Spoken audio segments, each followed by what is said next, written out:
The first indication that something was profoundly wrong came not as a voice or a confrontation, but as an absence. It was the absence of Thomas Brennan's hand on my shoulder during the quarterly board meeting on a Tuesday in October, the absence of his familiar laugh echoing through the hallways at lunch, the absence of his name appearing on my calendar for our weekly one-on-ones. I'd worked beside Thomas for nearly 2 decades, not just as colleagues, but as something more complicated than friendship, something like brotherhood forged in the high-pressure world of corporate architecture. We'd built Meridian solutions from something that fit in a single office to a company with 230 employees spread across 4 floors. I was 51 years old, and Thomas was 53, and we'd spent nearly the last third of our lives constructing something we believed in. So when he disappeared from my day-to-day existence without explanation or goodbye, something in my chest tightened in a way that I tried very hard to ignore. The second indication came 3 days later when I found myself sitting across from Rebecca Harrow in her office on the 42nd floor. Rebecca had been vice president of operations for just over a year, and she had that particular kind of confidence that comes from never having failed at anything that mattered. She wore her gray suit like armor and held her pen like she was already writing the story of how the rest of my career would go. Behind her desk was a window that showed the entire city stretched out below us, and I remember thinking, even in that moment of confusion, that the view was wasted on her because she never seemed to look at it. She looked at me instead, with something in her expression that wasn't quite sympathy and wasn't quite satisfaction, but somewhere in that uncomfortable space between them. "We're restructuring," she said, and those 2 words contained multitudes I was only beginning to comprehend. "It's nothing personal, Harrison, you understand that. But the board has decided that your position VP of Client Relations would be more effective under a different organizational model. We're creating a new division structure, and your responsibilities are going to be consolidated with the new Strategic Partnerships Department. You'll report to Thomas directly. It's actually an exciting opportunity, more focused, less administrative overhead." I heard the words, but I couldn't quite assemble them into meaning. Or perhaps I assembled them into meaning too quickly, which was worse. I'd been at Meridian for 19 years. I'd brought in 70% of our current client base. I had relationships with CEOs and CFOs that had taken decades to cultivate. Relationships built on golf outings and business dinners and the kind of trust that doesn't happen quickly or cheaply. And in this moment, Rebecca was telling me that I was being moved sideways, consolidated, streamlined.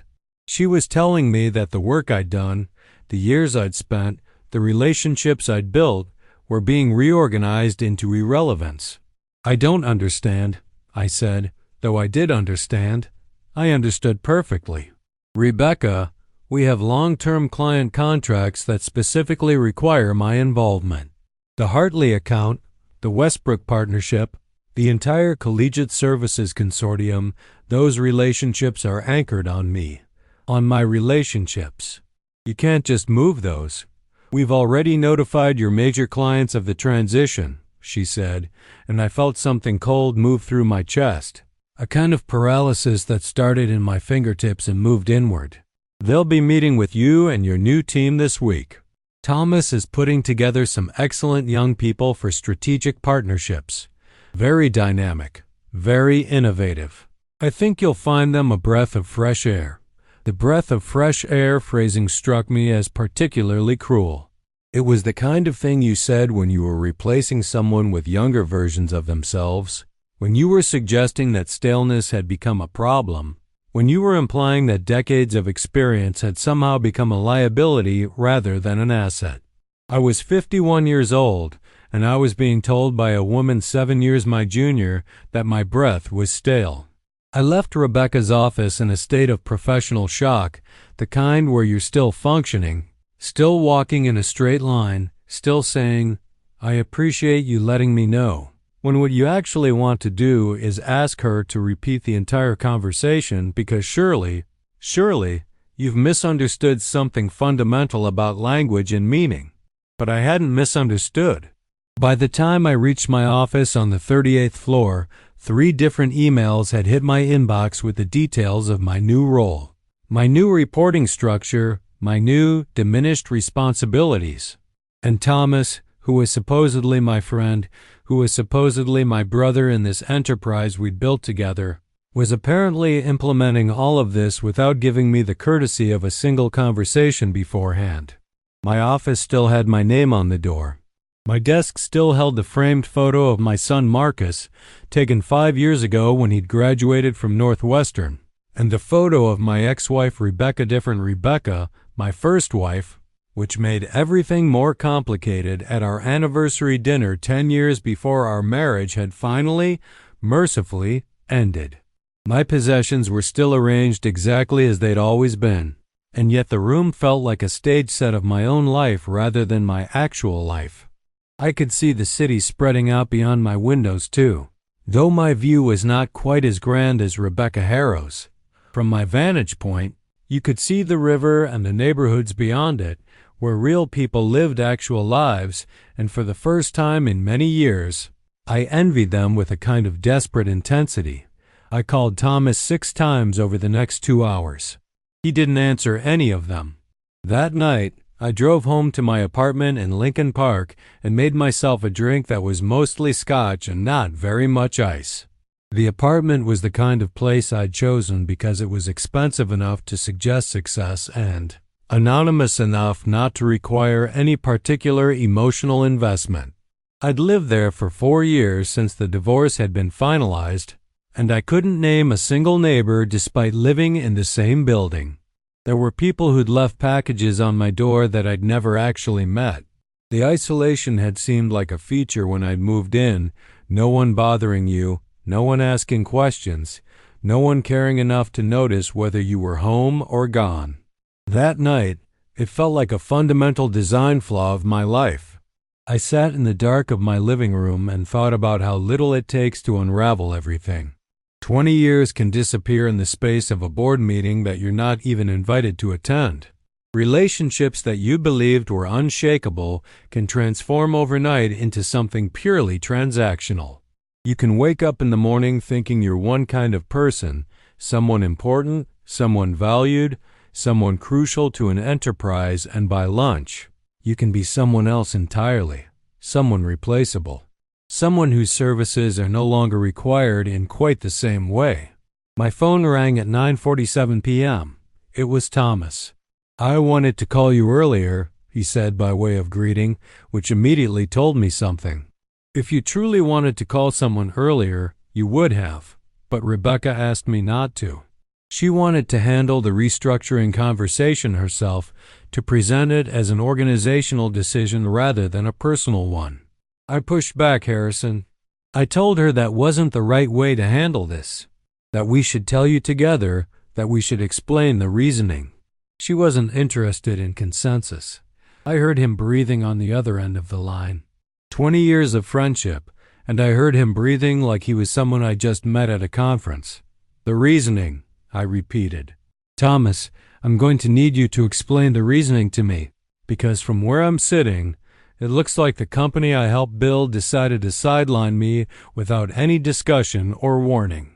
It looks like you participated in a decision that affects my career without giving me the basic courtesy of a heads-up. So yes, the reasoning would be extremely helpful." "It's not a sideline," Thomas said, and I could hear the frustration in his voice, which made me irrationally angry because I was the one who should be frustrated here. "It's a restructuring." The board felt that the company needed to move in a different direction. The advisory committee determined that our client relations model was outdated. They think we need to be more agile, more innovative. Your approach, and I mean this with nothing but respect for what you've built, your approach is based on long-term personal relationships. That's valuable, but it's not scalable. They want to build relationships with institutions, not with individuals. So they're building relationships with institutions by removing the individual who has the actual relationships with those institutions, I said. "Walk me through how that math works, Thomas." "It's not removing," he said. "You'll still be there. You'll still be involved. You'll just have a different role. You'll focus on new client development, on building the infrastructure that the strategic partnerships team will use. You'll be more of a senior consultant role, less day-to-day management. It's actually less stress, Harrison. You should be grateful.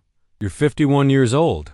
This is an opportunity to step back, to have more balance, to not be grinding every single day at this pace. I hung up the phone. I didn't slam it down or throw it or do anything that would have been cathartic and cinematic. I simply ended the call in the middle of whatever Thomas was saying next, a gesture that was small enough to seem almost accidental and deliberate enough that he would understand exactly what it meant. I turned off my phone after that. I didn't need to know what he was going to say next, or what Rebecca was going to communicate, or what any of it meant.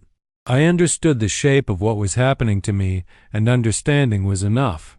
The first proper night of my new role, I didn't sleep. It wasn't dramatic. There was no tossing and turning, no pacing the apartment in anguish. I simply lay in bed and stared at the ceiling and waited for morning. My body felt heavy and strange, like it belonged to someone else, someone older than I was. I was 51. But I felt like I'd aged 10 years in a single afternoon.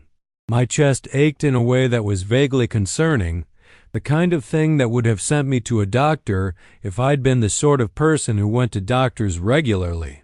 But I wasn't. I was the sort of person who ignored problems until they became unavoidable, and sometimes not even then. By 3 a.m., I'd convinced myself that this was actually fine, that Thomas was right, that this was an opportunity, that the company was evolving and I was evolving with it, and this was just what happened when organizations matured. People got moved around. New structures emerged. It wasn't personal. It was just business. People said that all the time. It's just business, as though the phrase made it true, as though attaching the word business to something absolved it of any emotional weight or human consequence. But I was learning that business was always personal. Business was the most personal thing there was, because it concerned the question of your own value and utility and relevance in the world. The next morning, I met with my new team. There were 4 of them, all under 35, all possessed of the particular confidence that comes from having succeeded in a world that is actively rigged in their favor. There was Marcus, not my son, who had an MBA from Duke and a background in venture capital consulting. There was Jennifer, who had grown up in tech and moved to consulting because she decided that real problems existed outside of Silicon Valley. There was David, the quiet one, who had a background in systems engineering and didn't speak much but typed constantly during meetings, his fingers moving across his keyboard with the kind of speed that suggested he was documenting not just what was being said but some kind of deeper meta-analysis of the meeting itself. And there was Sophie, who was actually the most terrifying of the bunch because she seemed to understand immediately why I was there and what it meant for her, and she didn't bother to hide her assessment of my current value to the organization. "We're going to make this work," Marcus said. He was wearing a suit that had probably cost more than my first apartment. I know this might feel like a transition, but honestly, Harrison, I think we're going to figure out some really innovative ways to reframe client relationships through a digital-first lens. Your experience with long-term relationship management is going to be super valuable in terms of understanding the legacy approach. Then we can figure out how to modernize it. I understood, in that moment, what I was. I was a ghost. I was a remnant of an older way of doing business, valuable only insofar as I could serve as a pedagogical tool for showing them what not to do. I was a warning in the shape of a 51-year-old man who'd spent his entire career doing something the hard way, relationship by relationship, commitment by commitment, until one day that work was suddenly rendered obsolete by what they believed was a better approach. "I appreciate that," I said.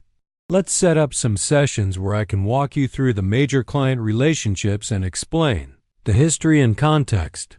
That should help you understand how to transition these accounts."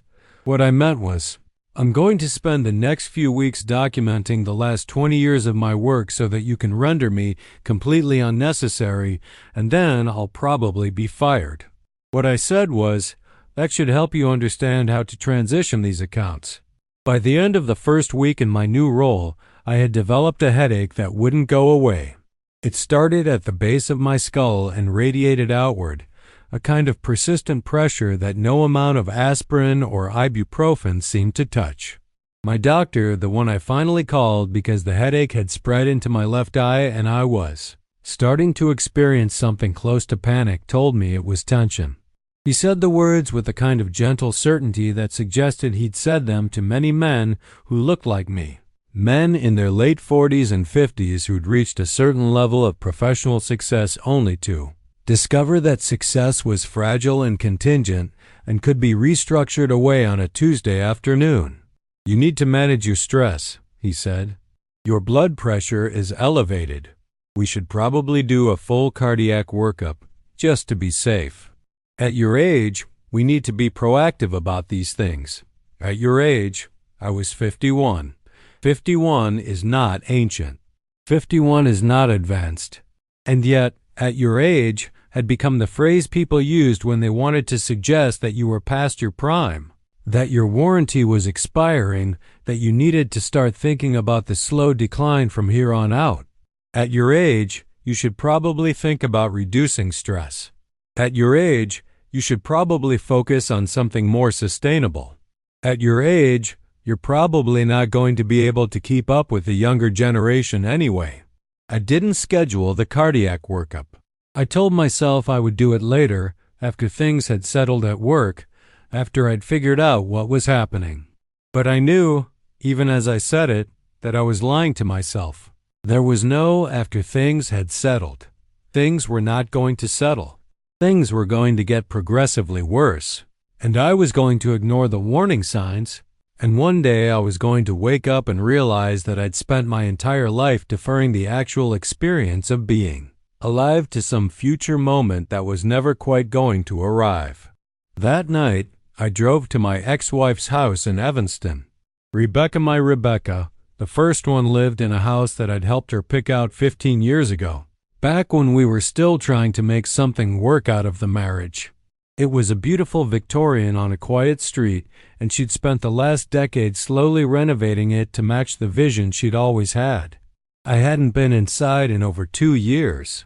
There was no real reason for me to be there now, except that I was driving through the neighborhood and found myself turning down her street almost by accident. Found myself parking in front of her house and sitting in my car for 20 minutes before I got out and walked up to the door. She answered on the second knock, and I could see immediately that she'd been expecting someone else. Her face registered confusion, then sympathy, then resignation, the emotional sequence of someone remembering that you exist and wishing she could forget. "Hi, Harrison," she said. "Is everything okay?" Nothing was okay. Nothing had been okay for a very long time, possibly never. But I said, "Can we talk for a minute?" She let me inside, and we sat in her living room with the same awkward distance between us that had characterized the last 3 years of our marriage before we'd admitted that it was over. The room had changed since I'd last been inside. She'd painted the walls a soft blue-gray and hung new art abstract pieces that looked expensive and intentional.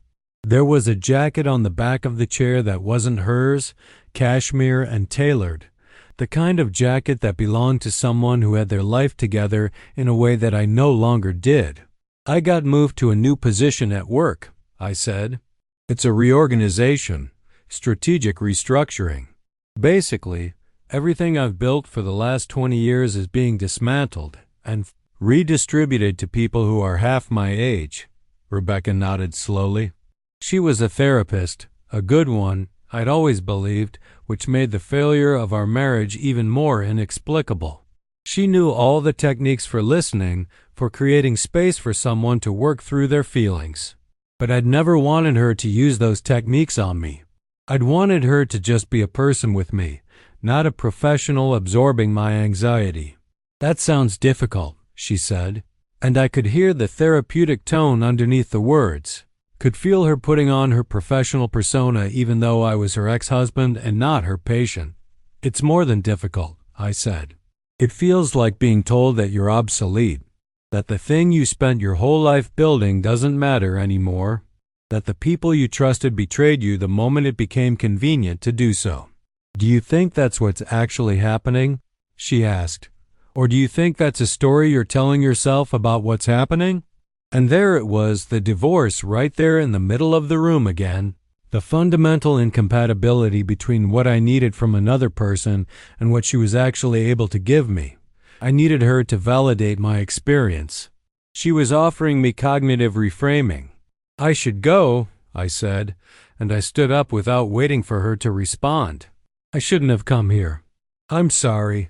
She walked me to the door, and I could tell that she wanted to say something else, something more profound or helpful or at least human. But we'd run out of things to say to each other years ago. We'd just been repeating the same conversations in different forms until we'd finally admitted that the script was over and there was no reason to keep performing. Take care of yourself, she said finally. Actually get that cardiac workup. You're not a young man anymore, Harrison. You need to start paying attention to your health. I was 51 years old, and everyone was telling me that I was old. Rebecca, who'd known me for 25 years, understood that I was entering a phase of life where I could no longer afford to ignore things, where shortcuts and half measures would no longer work, where the things I'd neglected would start to exact a price.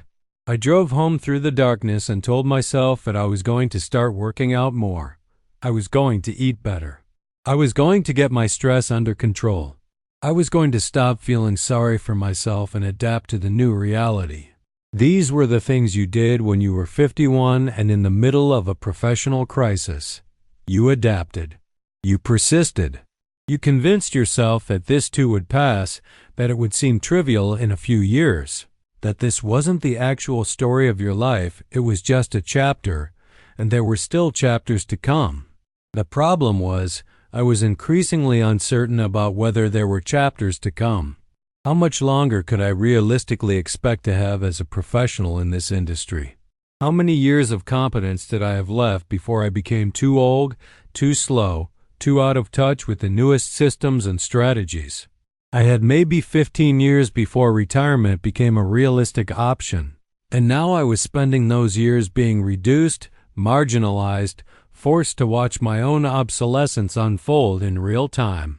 By the second week of my new role, it became clear that the strategic partnerships team wasn't particularly interested in learning from my experience. They were interested in obliterating it. They began sending out memos to clients introducing new relationship managers, younger versions of me who didn't carry the weight of 2 decades of corporate history.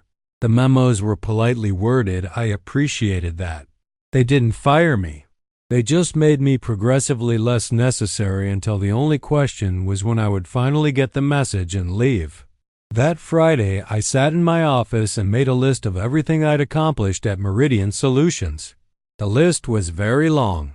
I'd brought in clients that currently represented 68% of the company's annual revenue. I'd negotiated contracts that had kept the company solvent during the 2008 financial crisis. I'd trained half of the company's senior management team. I'd built relationships with industry leaders and government officials and academic institutions. I'd done good work, meaningful work, the kind of work that should have protected you, that should have meant something, that should have mattered. It didn't matter. This was what I was learning. None of it mattered. What mattered was whether you could generate a quarterly earnings report that made the board happy, whether you fit into the current organizational structure, whether your salary could justify the revenue you were producing compared to someone 20 years younger. None of my history mattered once the decision was made that it didn't matter. That night, I called my son.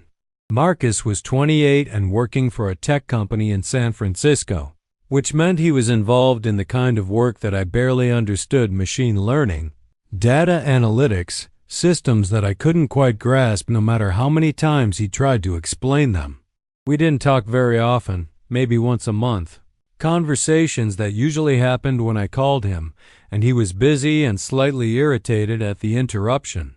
He had a girlfriend and a life that didn't include much room for his father, which was how I'd wanted it when he was younger, and I thought that independence was the greatest gift I could give him. "Hey, Dad," he said when he picked up. I could hear music in the background, voices, the sound of a social gathering that I was interrupting. "What's up? Is everything okay?" "I just wanted to hear your voice," I said, which was true but also pathetic. The kind of thing an older man says when he's starting to realize that his relationships are more fragile than he'd believe them to be. "Work's been a bit rough lately. Sorry to hear that," he said. And I could tell he meant it, but also that he didn't have the emotional bandwidth to engage with it. "That's rough. But you'll be fine. You're good at what you do, right? Isn't that what you've always said?" I was good at what I did, or at least I had been, back when what I did was valued. But that valuation was contingent, subject to change. Marcus didn't understand that yet, because he was young and the world still seemed like a meritocracy to him. He still believed that if you worked hard and did good work, things would work out. He hadn't yet learned that none of that mattered if the people in power decided that you were no longer an asset. "Yeah," I said, "I'll be fine. I just wanted to check in. How's Sarah?" We talked for a few minutes more superficial stuff about his job, about whether he was thinking about getting engaged, about a vacation he was planning to Hawaii. The conversation had the quality of a script that we both were reading from without much conviction. By the time I hung up, I felt worse than I had before calling, which defeated the purpose of calling in the first place. I tried to sleep but couldn't. My mind was moving at a velocity that sleep couldn't match. I thought about calling other people, old friends from college, former colleagues from other companies, people I'd lost touch with over the years because I'd been too busy with work to maintain those relationships. And then I realized that I couldn't call them. What would I say? That I'd been quietly pushed to the sidelines of a company I helped build? That I was 51 years old and starting to understand that my professional value was contingent on factors I couldn't control? That I was terrified about what happened next? By 4 a.m., I got out of bed and went to my home office. I pulled up the organization structure email that Rebecca had sent out, the one that detailed the restructuring and explained how the pieces of my job had been distributed among the new team. And then I did something I probably shouldn't have done. I started digging through files. I opened my email archives and looked for patterns in the communications between Rebecca and Thomas, trying to find the moment when they decided that I was expendable. The emails didn't exist, or if they did, they'd been carefully deleted. What I found instead were decades of communications between Thomas and me, hundreds and hundreds of messages documenting the building of something that I thought we'd built together. Thomas had called me partner in dozens of emails. He'd praised my work ethic, my client relationships, my strategic thinking. There was an email from 2012 where he'd written, "Harrison has forgotten more about client relations than most people will ever know. The foundation of this company is built on his relationships, and yet here he was, 5 years later, participating in the dismantling of that foundation without even having the decency to tell me before it happened." I was starting to understand something about friendship, about trust, about the fragile nature of any bond that's built primarily in a professional context. Thomas and I had spent more time together than I'd spent with my wife, and yet our relationship had proven to be more fragile than marriage, which was supposed to be the strongest bond between two people. By 6 a.m., I'd made a decision. I was going to document everything. I was going to be methodical and thorough and careful. I was going to build a case for what was happening to me, because I was starting to understand that this wasn't a random restructuring. This was systematic. This was calculated. And if I was right about that, if I could prove that this was what was happening, then maybe I could do something about it. Maybe I could still fight back. I started with a simple spreadsheet. I created columns for date, action taken, communication, impact. I went through 6 months of emails and calendar entries and documented every instance of my responsibilities being removed. Every time I wasn't invited to a meeting I should have been in, every moment where my authority had been subtly undermined. I created a second spreadsheet tracking which clients had been moved to which new relationship manager, and I noted the timing and the manner in which those transitions had occurred. I was looking for a pattern, and after several hours of work, a pattern emerged. The clients with the highest revenue were being transitioned to Marcus, the youngest and most ambitious of the new team. The clients with mid-level revenue were being distributed among Jennifer and David. The smallest clients, the ones that had the least potential for growth or innovation, were being left in my hands. It was a careful strategy designed to make me less and less relevant over time. In 6 months, maybe a year, I would be managing such a small portfolio of clients that my salary wouldn't be justifiable anymore, and they could let me go. They could say it was a business decision, that the organization had evolved and my services were no longer needed. No one could argue that it was unfair because they'd never explicitly fired me. They just slowly, methodically reduced my responsibilities until I became optional. I called in sick on Monday. I stayed home and continued documenting. By the end of that day, I had a comprehensive record of the systematic reduction of my role over the past 6 months.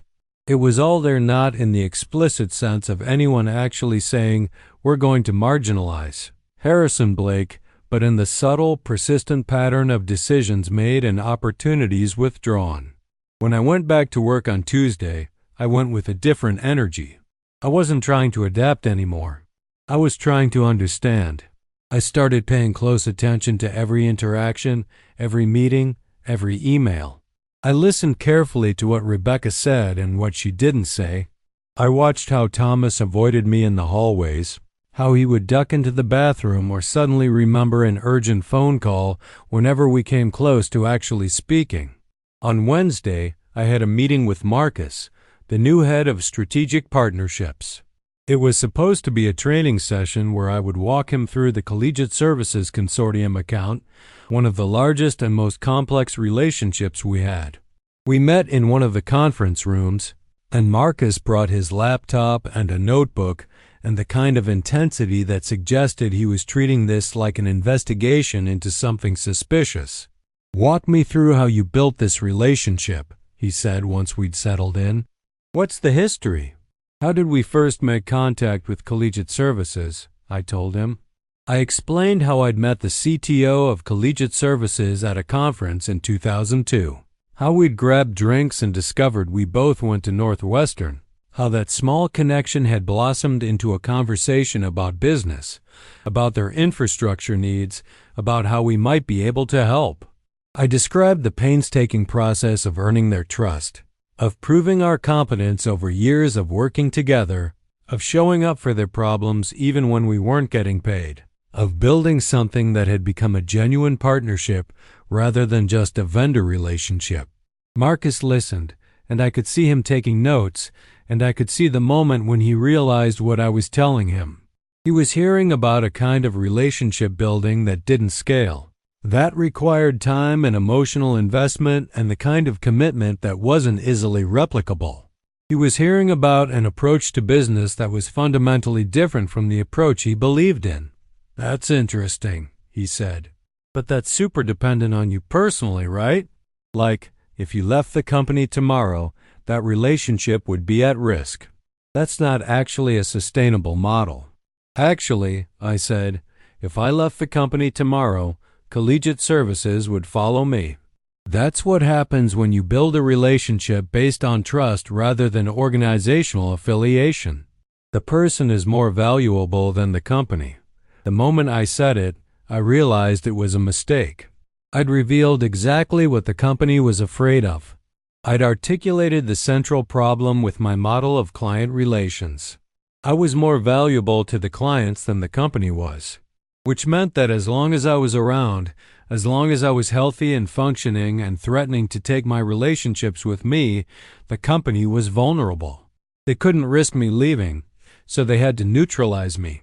They had to make me so unhappy, so isolated, so convinced that I no longer had any value that I wouldn't even consider leaving, because where would I go? I was 51 years old. The kind of relationship-based sales model I represented was becoming obsolete. Who would hire me? That's the thing we're trying to fix, Marcus said, not unkindly. We're building institutional relationships rather than personal ones. It's better for the company. It's more sustainable. It's the future of how these things work. I understood then that I was having a conversation with someone who wasn't my adversary, who wasn't trying to hurt me. Marcus genuinely believed he was improving things. He genuinely believed that replacing personal relationships with institutional ones was a step forward. He couldn't see that what he was actually doing was replacing depth with surface, richness with efficiency, trust with compliance. That night, I drove past Thomas's house. I didn't go inside or try to talk to him. I just drove past and I saw his car in the driveway, saw light coming from the windows, saw the normal shape of his life continuing on while mine was slowly unraveling. Thomas had a wife and 2 kids, both grown and gone.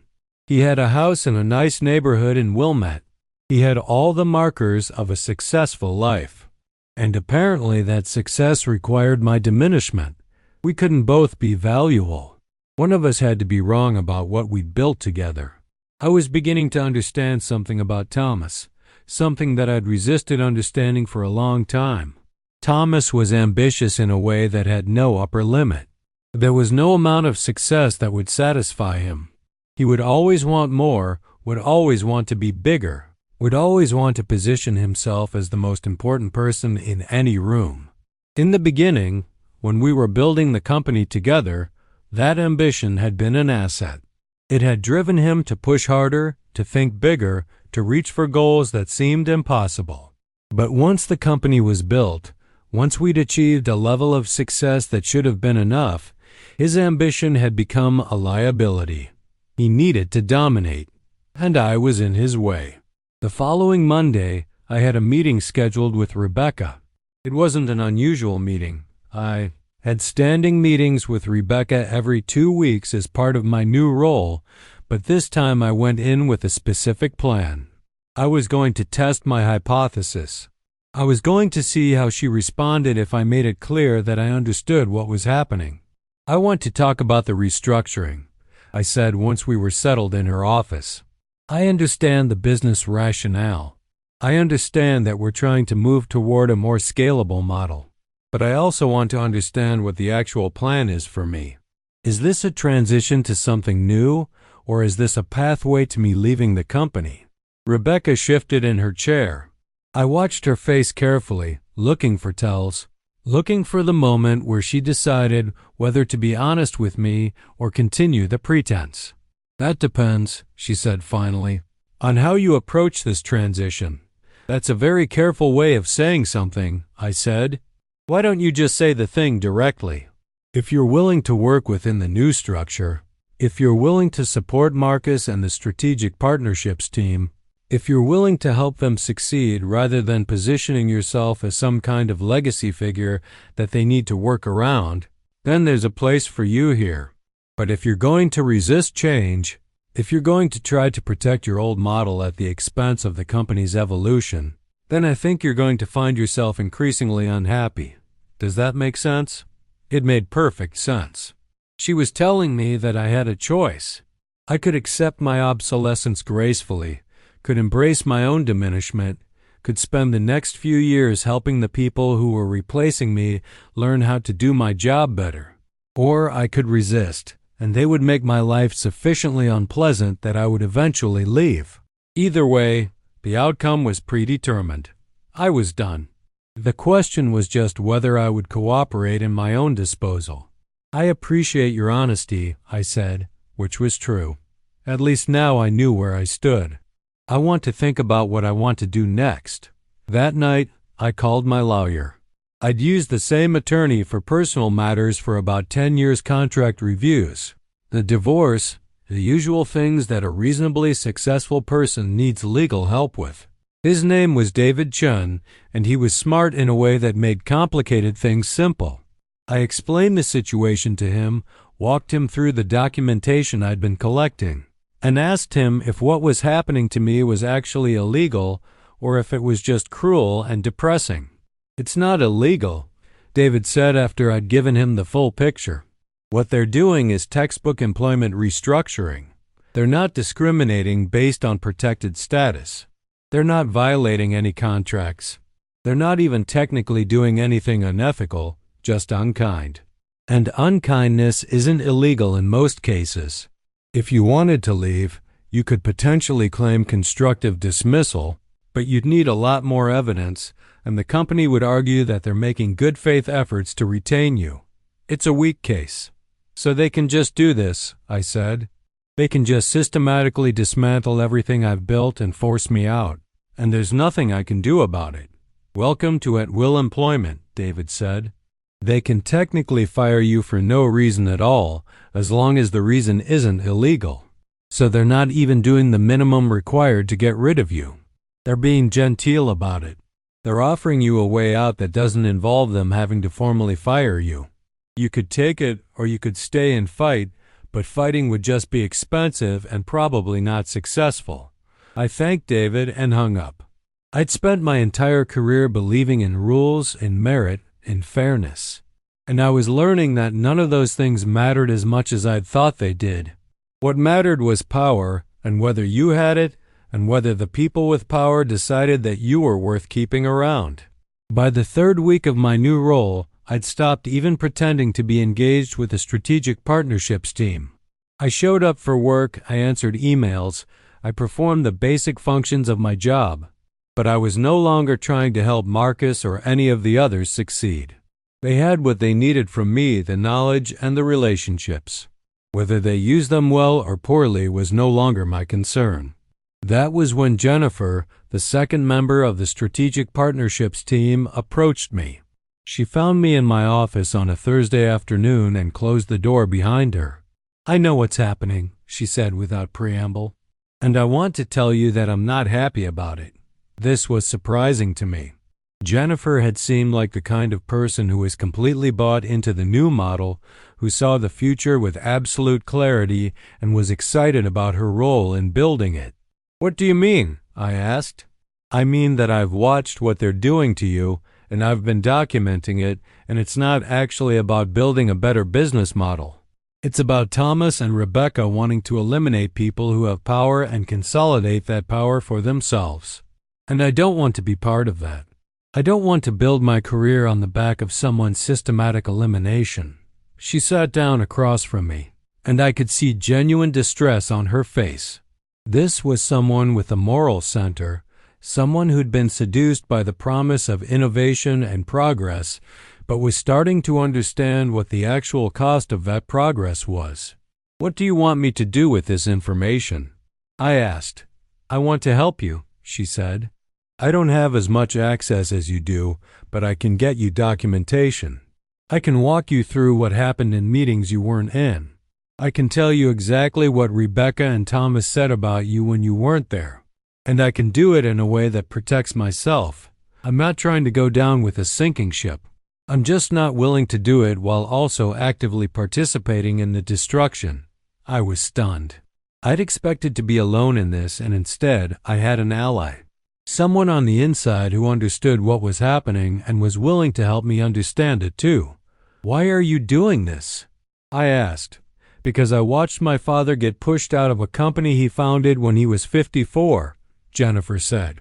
"And I watched him spend the next 15 years of his life feeling like he was worthless. And then he died at 69, and I realized that he'd spent all that time after the company trying to figure out if maybe they'd been right, if maybe he really was obsolete. And I'm not going to let that happen to someone else without at least trying to do something about it."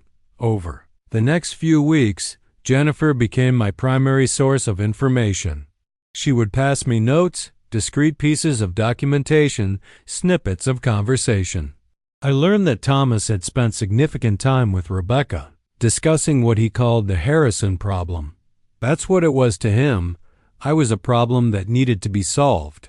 A person, a human being, a friend of 20 years, reduced to a problem that needed a solution. I also learned that Rebecca had pitched the restructuring to the board as a modernization initiative, as a necessary step to keep Meridian competitive in a changing marketplace.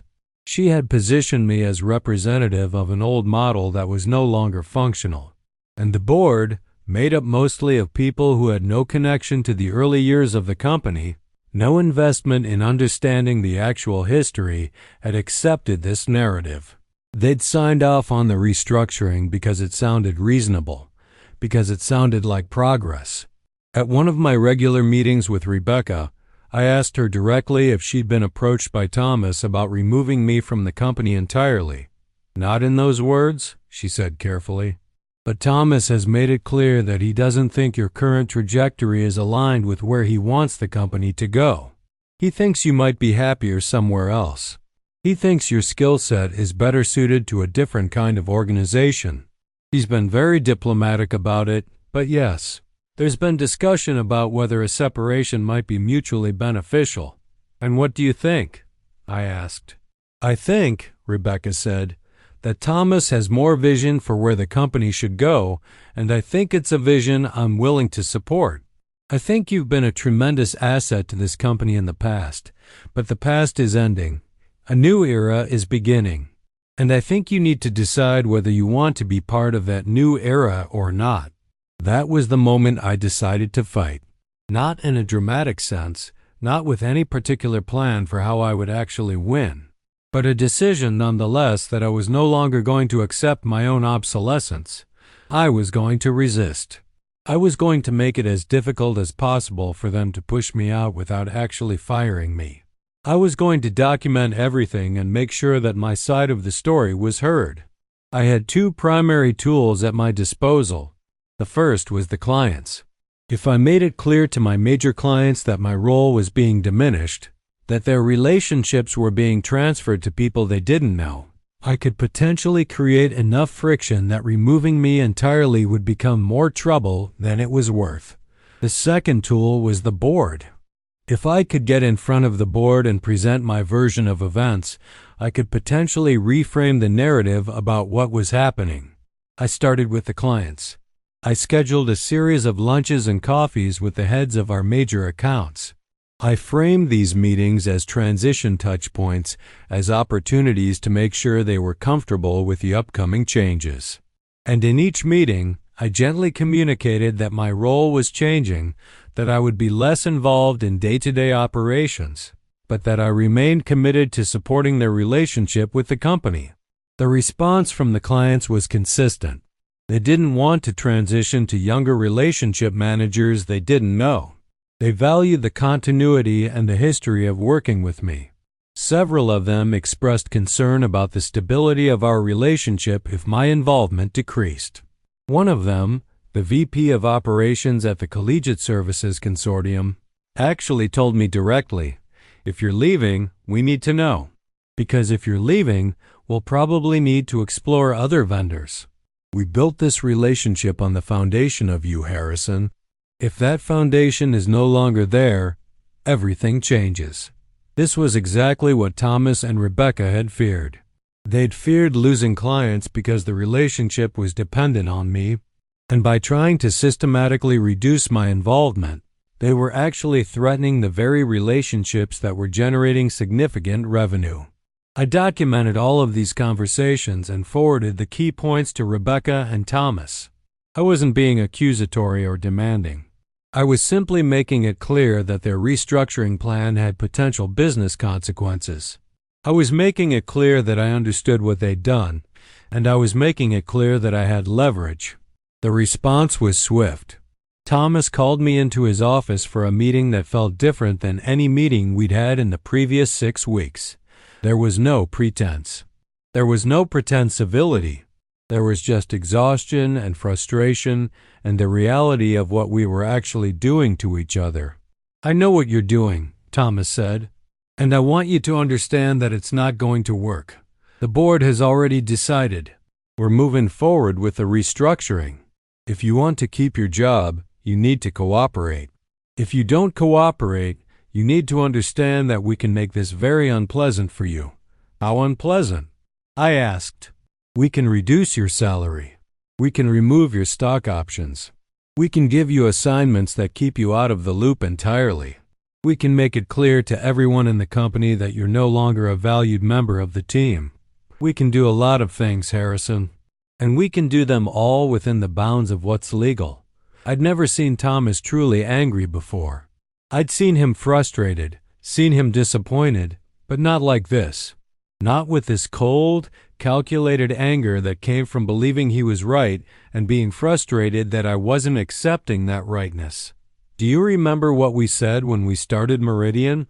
I asked. "Do you remember what our founding principles were?"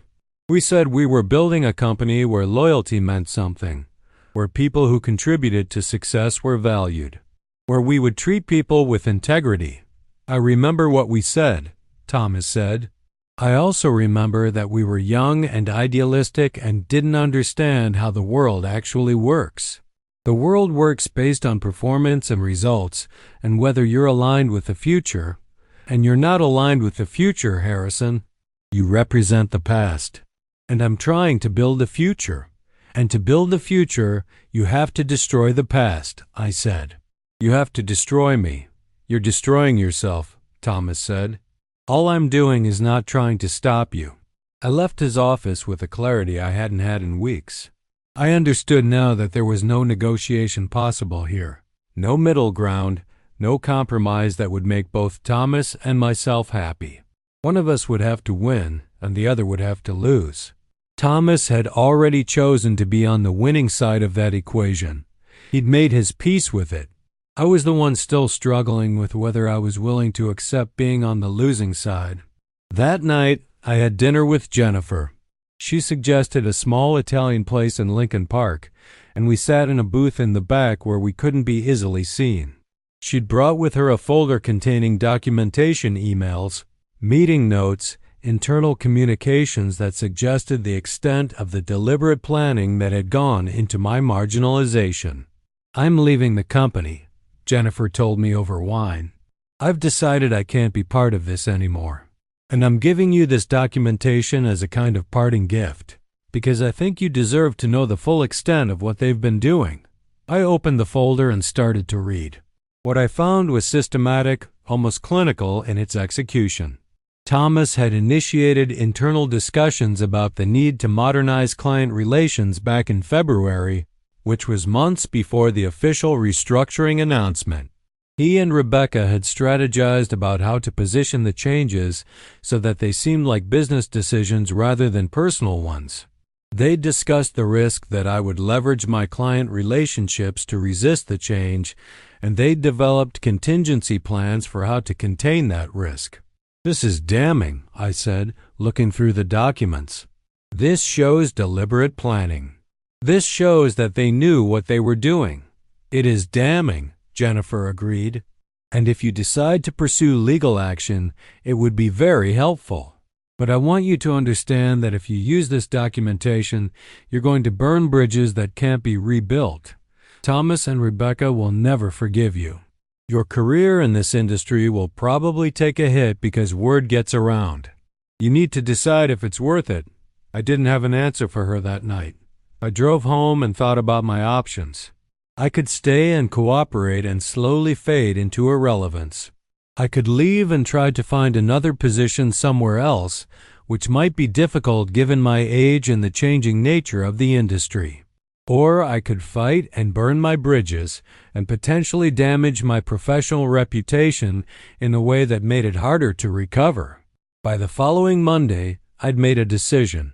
I was going to go to the board, not to attack Thomas or Rebecca, but to present an alternative narrative to the one they'd been presenting.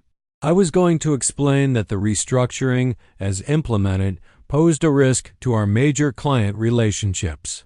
I was going to explain that there was value in the relationship-based model even in an increasingly digital world.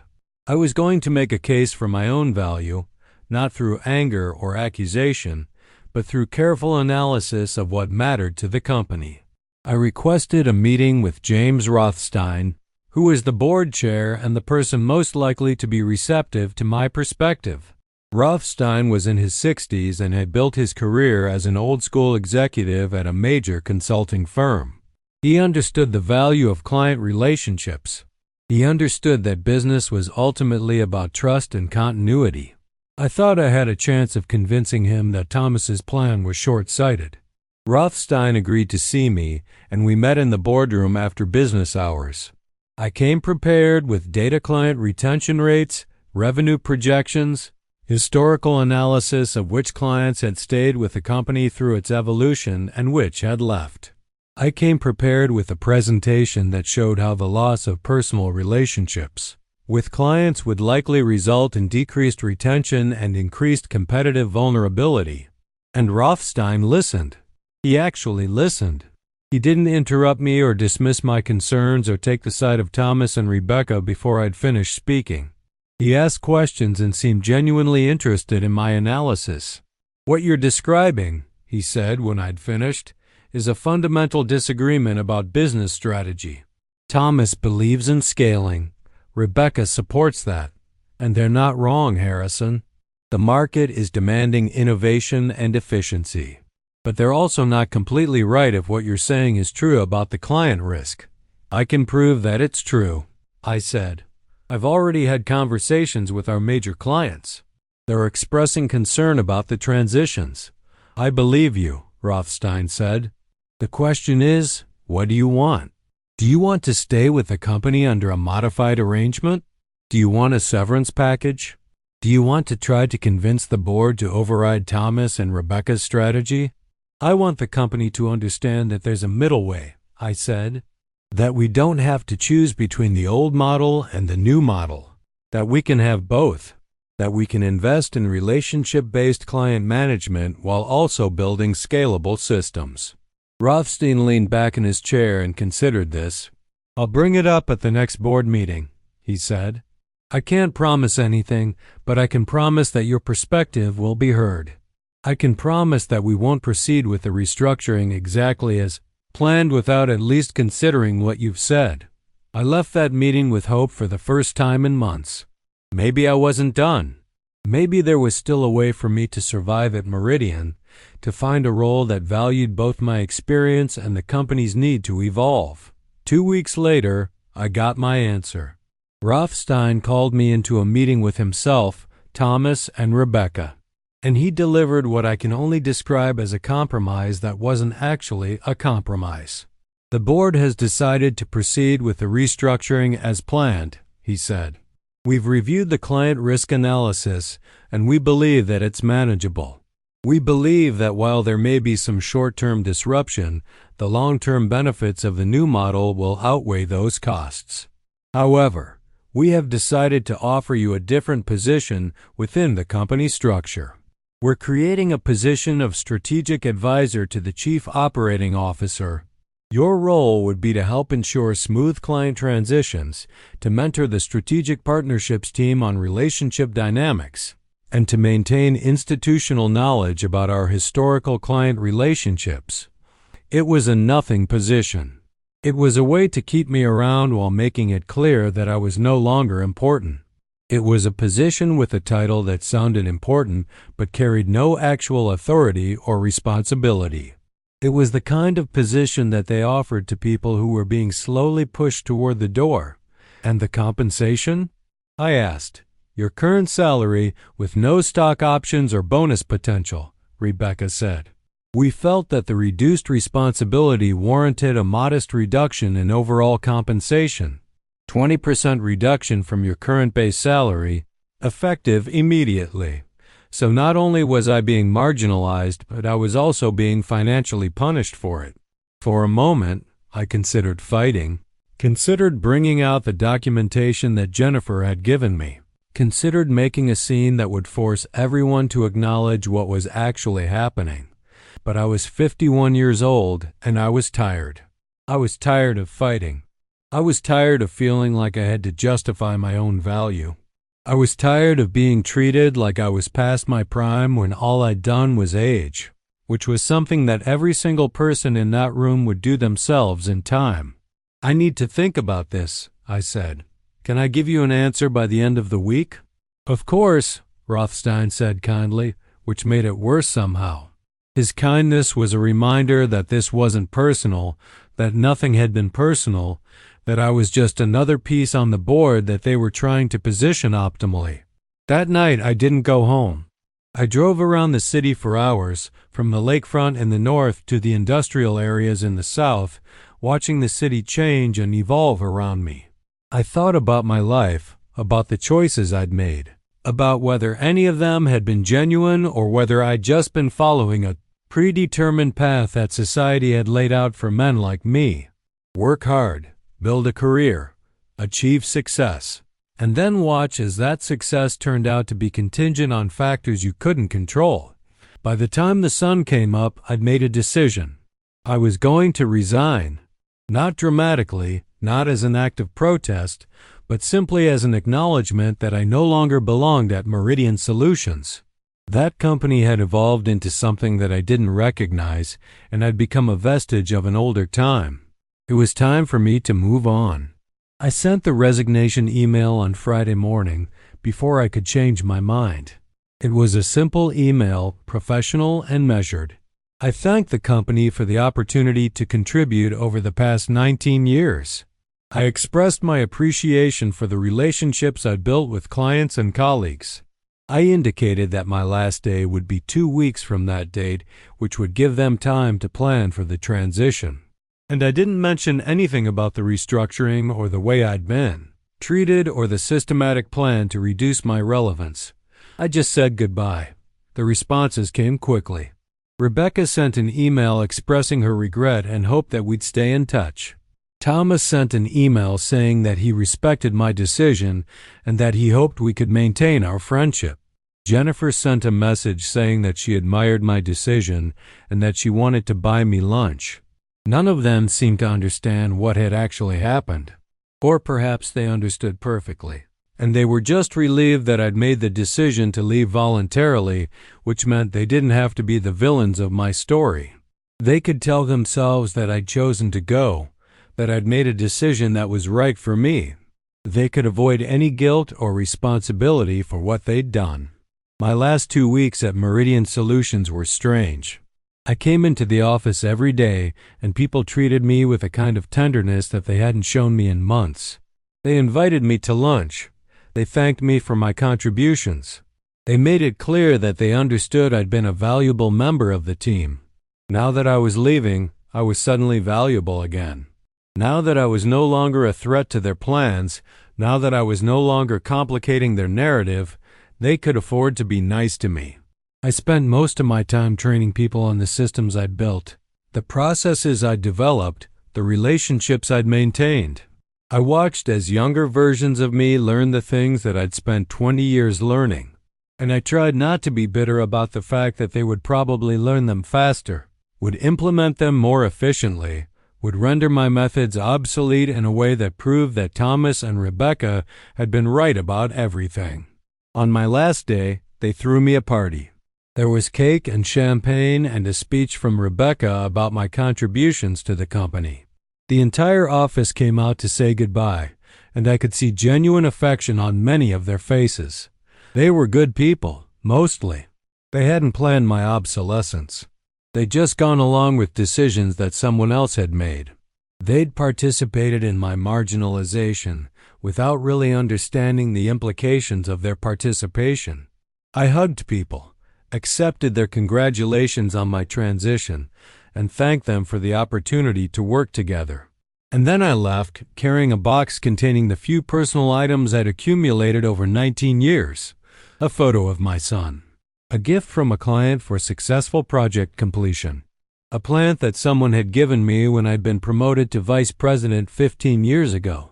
Not much, really, for 19 years of my life. When I got home that evening, I sat in my empty apartment and realized that I had no idea what came next. I'd spent the last 19 years of my life at Meridian Solutions. I'd spent the 10 years before that at other companies in similar roles. For nearly 30 years, I'd been defined by my career. I derived my identity and my sense of purpose from my work. And now that was gone. I was 51 years old, and I had no job and no clear plan for what to do next. I had savings that would last me for a while, maybe a year or two if I was careful. I had a professional network that was strong, but potentially poisoned by my departure from Meridian.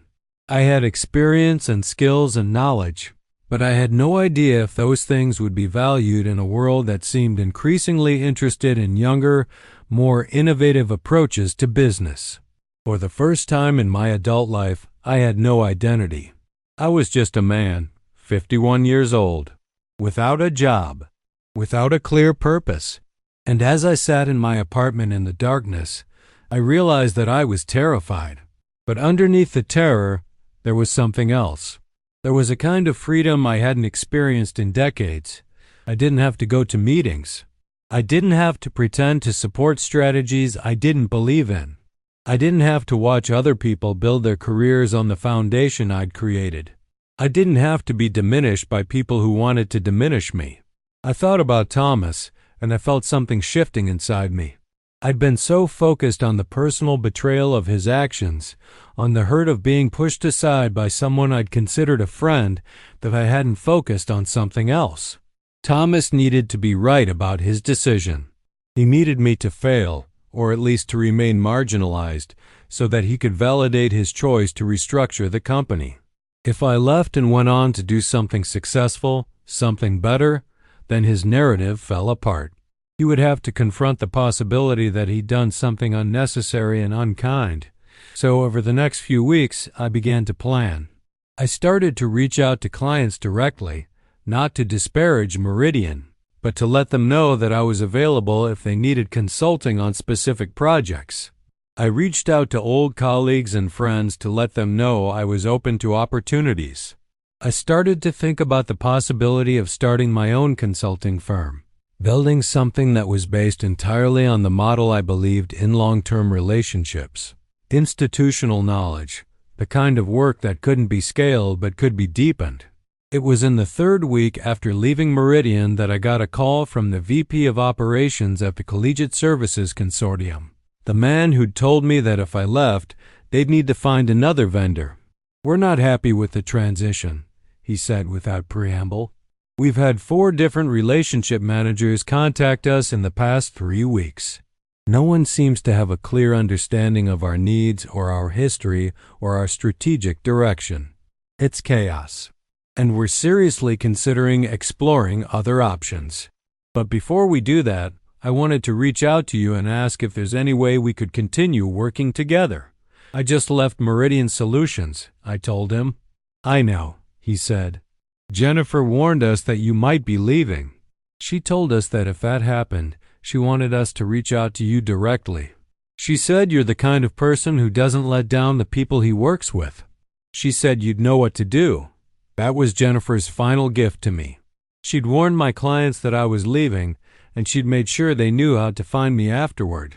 She'd burned her own bridge at Meridian by being honest about what was happening, and she'd done it partly because she believed it was right, and partly because she wanted to help me land on my feet. Over the next month, I had similar conversations with 2 other major clients. They weren't abandoning Meridian Solutions, but they were expressing interest in working with me on a consulting basis for specific strategic projects. By the end of the month, I had 3 significant consulting contracts that would generate income to supplement my savings. I was beginning to understand what might come next. 6 months later, I was running what amounted to an independent consulting practice focused on strategic client relationships. I had 4 major clients that I worked with on an ongoing basis, and I was selective about taking on new work because I wanted to maintain the depth of relationship that I believed in. I was working less, earning less, but feeling more satisfied than I had in years. I heard through various channels that Meridian Solutions had continued to have problems with client retention in the first year of the restructuring. 3 significant clients had left, citing concerns about consistency and relationship stability. The strategic partnerships team had eventually had to be reorganized because the model hadn't worked quite as effectively as Rebecca and Thomas had hoped.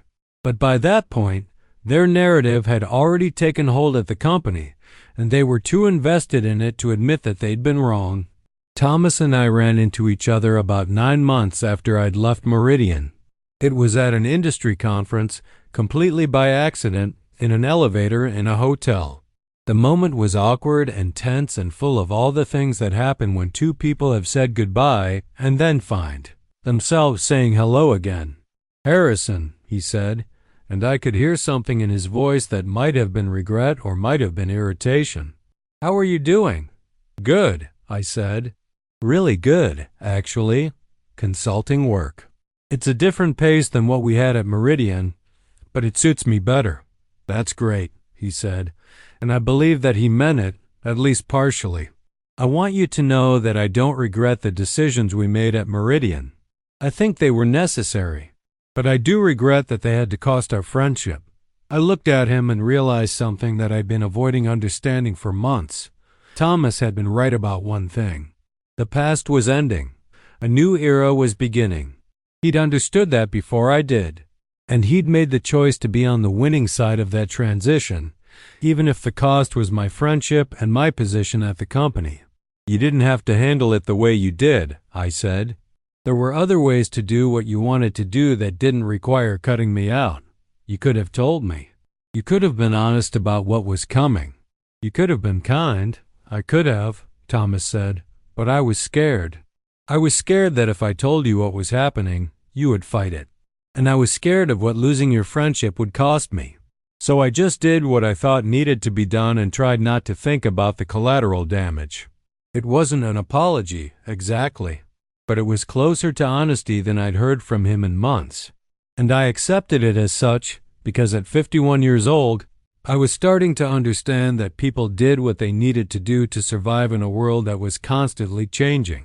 People made choices that protected themselves at the expense of other people. People rationalized those choices by convincing themselves that it was necessary, that it was for the greater good, that the person being marginalized would eventually understand and be okay with it. After he left, I sat in my hotel room and thought about what had happened to me. I'd been pushed out of a company I helped build by people I trusted. I'd lost a friendship that had defined significant portions of my adult life. I'd experienced the terrifying realization that my professional value was contingent, that 30 years of work could be rendered obsolete in the space of a few months, that my identity was fragile and could be stripped away with almost no notice. And yet I was okay. I was more than okay. I was building something new, and it was smaller and less impressive than Meridian Solutions, but it was mine in a way that Meridian had never been. I was working with clients who wanted to work with me because they valued what I could do, not because they were required to as part of an organizational structure. I was spending time with my son, who was getting married the following year. I was dating a woman named Catherine who worked as an architect and who understood the rhythms of building something over time. I'd lost 19 years to Meridian, and I'd gained something more valuable in losing them, the understanding that I didn't need to prove my worth to anyone, that my value wasn't dependent on other people's perception of me, that I could be 51 years old and divorced and fired and starting over, and none of those things would define me unless I let them. The fear that had gripped me in the weeks after leaving Meridian, the fear that I was too old to start over, that I'd missed my window, that I would spend the rest of my life regretting the choices I'd made, that fear had dissipated. I'd learned something about resilience, about my own capacity to adapt and evolve. I'd learned that what seemed like the end of the world at 51 was actually just a transition into a different phase of my life. 2 years after leaving Meridian Solutions, I heard that Thomas had been promoted to President and Chief Executive Officer. The board had decided that Rebecca's approach to modernization had worked, at least enough to justify putting Thomas at the helm of the company. He'd won. He'd convinced the board and the market that his vision was correct, that the relationship-based model was obsolete, that the future belonged to people like him who weren't afraid to destroy the past in order to build the future. And I realized something in that moment. I no longer cared. I no longer needed Thomas to be wrong. I no longer needed the company to fail to validate my choices. I was no longer competing with him in my head. I was no longer keeping score. I was living a different kind of life, one that didn't require me to be the winner or the loser. It just required me to be present, engaged, thoughtful about the choices I made. That's the thing about being 51 years old and going through something like this. You finally understand that winning and losing are not the only options, that you can walk away, that you can choose to play a different game entirely, one with different rules and different rewards.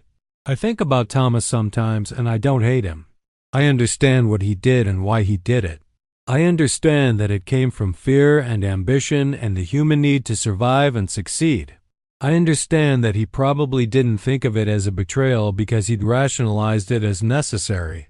And I think that's the saddest part, actually not that he hurt me, but that he convinced himself that he didn't. A year ago, I ran into Jennifer at a coffee shop. She'd left Meridian shortly after I did, and she'd started her own consulting firm focused on ethical business practices. We sat down and talked for 2 hours about everything that had happened, and she told me something that I hadn't realized before. Rebecca and Thomas didn't do this because they were evil, she said. They did it because they believed they were right. They believed that the old model was unsustainable. They believed they were saving the company. And the horrible thing about that is that it's partly true. Maybe if the company had stayed exactly as it was, it would have stagnated. Maybe they did need to change direction. But the way they changed direction, the cost of that change, the collateral damage, that wasn't necessary. They could have done it differently. Why do you think they didn't? I asked. Because change is hard, Jennifer said. Because people don't like uncertainty. Because it's easier to eliminate a person than to evolve your business model to include both the old and the new. Thomas wanted certainty, and the only way he knew how to achieve certainty was to eliminate the things that didn't fit his vision. I'm 54 now, and I've been consulting for 3 years. My income is less than it was at Meridian, but my stress is lower and my time is more my own. I work 3 days a week on average, which gives me time to spend with my son and his wife and, a year ago now, their newborn daughter. I see Catherine most evenings, and we've talked about moving in together, which is a conversation I never would have had if I'd stayed at Meridian, where my entire identity was built around being a VP at a prestigious firm. I think about what would have happened if I'd accepted Rebecca's offer of the strategic advisor position. I'd probably still be at Meridian, watching from the margins as the company evolved without me. I'd probably have become increasingly bitter and resentful. I'd probably have clung to my position out of fear of what came next, until they finally fired me and I was forced to start over anyway, but at a worse moment and in worse circumstances. Instead, I left first. I chose my exit. I chose not to be slowly erased from a company I'd helped build. And that choice has been the best thing that's happened to me professionally, even though it didn't feel that way at the time. Meridian Solutions is still in business. They're doing well, actually. The strategic partnerships team evolved into a more balanced approach that incorporates some relationship management alongside the scalable model they'd initially envisioned. Thomas is the CEO and is doing a good job from what I hear. And I've made peace with all of that. What I've learned in the end is that there are different kinds of winning. Thomas won in the conventional sense. He achieved everything he wanted at Meridian. He got the company to move in the direction he believed was right. He became CEO, and I suspect that he's probably reasonably happy about all of that. But I've won in a different way. I've built a life that is smaller but more genuine. I've built relationships that are based on actual choice rather than organizational necessity. I've learned to value time more than status. I've learned to accept being 54 and invisible in the way that 54-year-old men are invisible. In a society obsessed with youth and innovation, and I've learned that invisibility has its own kind of freedom. So when people ask me about what happened at Meridian Solutions, I don't tell them a story about betrayal or injustice or the corruption of a company. I tell them a story about change, how companies change, how people change, how I changed. I tell them about the moment I finally understood that my identity was not dependent on my job title or my company affiliation or my position in the world. I tell them about finding out who I am when I'm not trying to prove something to anyone else. And I tell them that the man I trusted most didn't disappear without a trace after all. He just revealed himself to be someone different than I'd thought he was. And in losing that friendship, I found something more important. I found myself.